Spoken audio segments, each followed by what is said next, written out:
ప్రభాస్ అంటే జూనియర్ ఎన్టీఆర్‌కి చాలా భయమంట. అందులో ప్రభాస్‌తోని లంచ్ చేయాలన్నా, భోజనం చేయాలన్నా ఇంకా ఎక్కువగా భయపడి వణికిపోయేవాడంట జూనియర్ ఎన్టీఆర్. సో, మరి అసలు భోజనం విషయంలో ఎందుకింత భయం?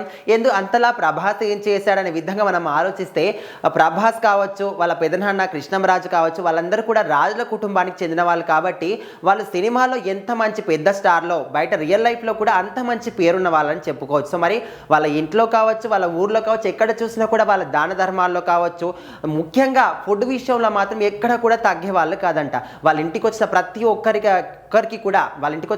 ఒక్కరికి కూడా భోజనం మాత్రం కడుపు నిండా పెట్టి బయటికి పంపేవాళ్ళంట. అంటే ఇంటికి వచ్చిన అతిథుల దగ్గర నుంచి ఇంట్లో పని చేసే వాళ్ళ వరకు ప్రతి ఒక్కరు కూడా ఇంట్లో ఏ వంటలు చేస్తారో అందరూ కూడా ఆ భోజనాన్ని చేసేవారంట.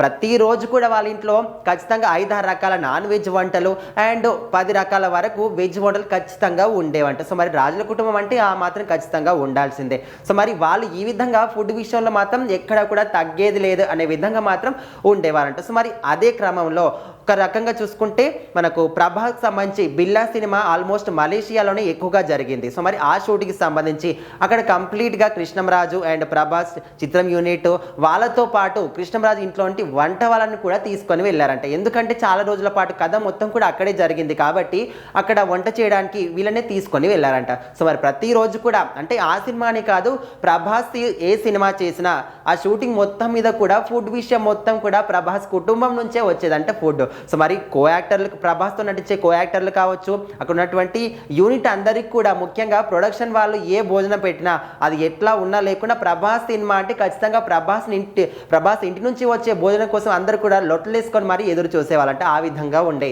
సో, ఖచ్చితంగా అందరికి కూడా భోజనం వాళ్ళే వడ్డించేవారంట. సో, మరి ఇదే క్రమంలో మలేషియాలో బిల్లా చిత్రం యూనిట్ అంటే ఆ షూటింగ్ జరిగేటప్పుడు వీళ్ళందరూ కూడా అక్కడే ఉండి వీళ్ళ కుటుంబానికి సంబంధించిన వాళ్ళ ఊర్లో నుంచే వంట మనుషులు తీసుకెళ్ళి ప్రతిరోజు కూడా అక్కడే ఖచ్చితంగా 40 రకాల వంటకాలు రోజు కూడా వండి అందరికి కూడా చిత్రం యూనిట్ అందరికి కూడా వడ్డించేదంట.